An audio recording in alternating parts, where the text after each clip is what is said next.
வணக்கம். திரையுலகத்தில் ஜெயிச்சு ஏதாவது சாதிக்கணும் அப்படின்னு சொல்லிட்டு நிறைய இளைஞர்கள்கிட்ட ஒரு தாகம் இருக்குது. இப்போ நான்லாம் அந்த காலத்தில் அப்படி தான் புறப்பட்டு வந்தேன். ஆனால் அப்போ உள்ள நுழையிறதுக்கான வாய்ப்புகள் ரொம்ப கம்மியாக இருந்தது. ஆனால் இப்போ ஈஸியான வாய்ப்புகள் எப்படின்னா, நீங்கள் ஷார்ட் ஃபிலிம்ஸ் நிறைய பக்கம் ஃபெஸ்டிவல் அதெல்லாம் நடத்துகிறாங்க. அவங்கவுங்களே நிறைய ஷார்ட் ஃபிலிம் எடுத்து கூட அதை டைரக்டர்ஸ்கிட்ட அனுப்புகிறாங்க. ஸோ அது மூலமாக தான் நிறைய பேர் நாளை இயக்குனர்கள் அப்படின்னு சொல்லி அது ஒரு பெரிய குரூப்பே ஃபார்ம் ஆகி, ஸோ இது என்னன்னா சினிமாவுக்கு அதுக்கு வர்றவங்களுக்கும் அது ரொம்ப உதவியாக இருந்தது. சினிமாவுக்கும் அது மிகப்பெரிய ஒரு நல்ல முன்னேற்றத்துக்கான ஒரு வளர்ச்சிக்கான ஒரு இதாக இருந்தது. ஸோ அந்த மாதிரி ஷார்ட் ஃபிலிம் ஃபெஸ்டிவல் அப்படிங்கிறத திரைக்குறள் அப்படிங்கிற யூடியூப் சேனல் ஃபர்ஸ்ட் ஃப்ரேம் அப்படிங்கிற பேரில் ஷார்ட் ஃபிலிம் கண்டெஸ்ட் பண்ணுறாங்க.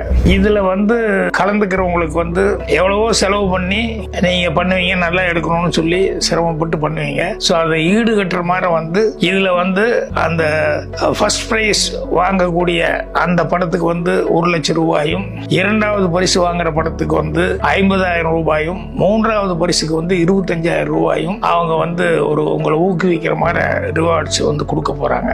இது போக ஆக்டர், ஆக்ட்ரஸ், அதுக்கப்புறம் டெக்னீஷியன்ஸ், நல்ல கதை, போட்டோகிராஃபிக்காக, மியூசிக்காக, எடிட்டிங்காக, இன்னும் என்னென்ன துறைகள் இருக்கோ அதுல எல்லாம் நல்ல டெக்னீஷியன்ஸ் இருந்தால் அதுக்கு தனியாக ஸ்பெஷலாக அதுக்கு சில அவார்டுகள் ஏதாவது கொடுக்கறதுக்கு ஐடியா பண்ணிட்டு உட்காந்துருக்காங்க. டிசம்பர் 14th இதுக்கு ஃபங்க்ஷன் பண்ணி இந்த அவார்டு யாருக்கு என்னன்னு சொல்லி அனௌன்ஸ் பண்ண போறாங்க. மறுபடியும் சொல்றேன், படைப்புகள் எந்த ஜேர்னல்ல வேணாலும் இருக்கலாம்.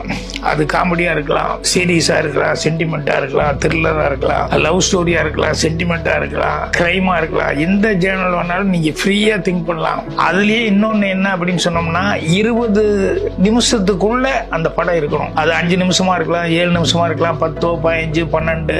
ஸோ உங்க தாட்டை நீங்க இதுக்காக ரொம்ப சுருக்கிக்கணும், இல்ல ரொம்ப இது பண்ணிக்கணும் அப்படிங்கிறது இல்லாம, ஏன்னா ஒரு நிறைய பேர் கலந்துக்க வேண்டி இருக்கிறதுனால 20 நிமிஷத்துக்குள்ள உங்க படம் இருந்தா ரொம்ப நல்லா இருக்கும். 5 நிமிஷத்துல இருந்து அது எவ்வளவு நிமிஷம், 20 நிமிஷம் வரைக்கும் எப்படி வேணாலும் உங்களுடைய தாட்டை நீங்க வச்சுக்கலாம், சுதந்திரமா எடுங்க.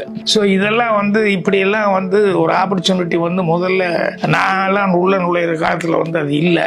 இப்போ உங்களுக்கு எல்லாம் அந்த நல்ல ஆப்பர்ச்சுனிட்டி கிடைச்சிருக்குது. ஸோ இதை நான், அரவிந்த்ராஜ், பாண்டிராஜ், நாங்க 3 பேரும் ஜட்ஜா இருந்து தான் இந்த சிறந்த படங்கள், சிறந்த டெக்னீஷியன் இதெல்லாம் செலக்ட் பண்ண போறோம். கலைப்புடி தானு சார் அவர் சீஃப் கெஸ்டா வர்றாரு. அது போக மணிகண்டன் ஸ்பெஷல் கெஸ்டா அவரும் வர்றாரு. இந்த டிசம்பர் 14th பிரமாதமான ஒரு ஃபங்க்ஷனா இருக்கும் போது அதுல உங்களுடைய பரிசுகளை வாங்கி நீங்க உங்க ஃபியூச்சருக்கு உண்டான ஒரு